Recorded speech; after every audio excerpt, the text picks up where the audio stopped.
Taifa la Mungu, tumsifu Yesu Kristo. Karibuni katika Dominika ya 28 ya mwaka C wa kanisa.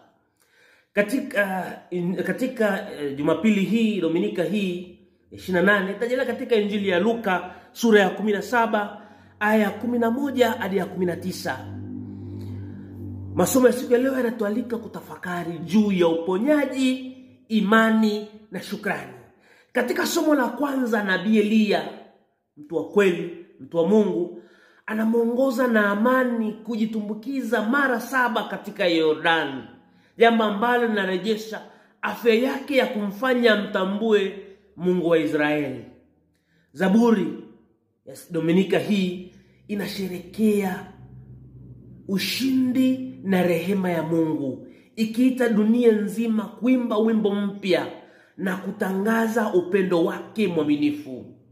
Somo la pili linawahimiza waumini wote, mimi na wewe, kukumbuka ufufuo wa Yesu Kristo, kustahimili majaribu na subira, na kutumaini uaminifu wa Mungu ambaye kamwe hata akatai kutimiza ahadi yake mwenyewe. Katika Injili inasimulia uponyaji wa wakoma 11 tu. Msamaria aliyerudi kumshukuru Yesu, akifunua kwamba imani yenye shukrani ndiyo itendayo mema ya kweli. Masomo ya siku ya leo yanatualika, yanasisitiza kwamba uponyaji wa kweli huenda zaidi ya mwili. Unahusisha kumkiri Mungu, kusifu kazi yake na kubaki mwaminifu katika uso wa majaribu na kujibu kwa shukrani.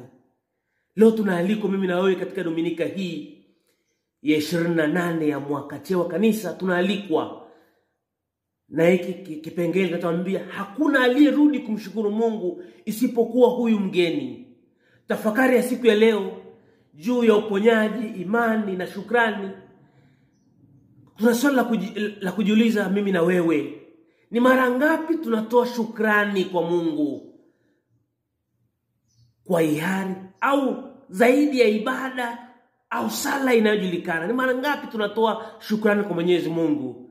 Mimi nakualika wewe baba, wewe mama, tutoe shukrani kwa Mwenyezi Mungu kwa yale mambo ambayo aliyofanya katika maisha yetu. Inaweza kawa uliponywa, inaweza kawa ulisaidiwa kwa jambo fulani, kutokana na jambo lilikuwa linakusumbua ukafanikiwa. Ni mara ngapi tunatoa shukrani? Leo tunaalikwa mimi na wewe tuweze kwenda kutoa shukrani kwa Mwenyezi Mungu. Tunaambiwa kama somo la kwanza, tukienda kutoa shukrani, miili yetu, mambo yetu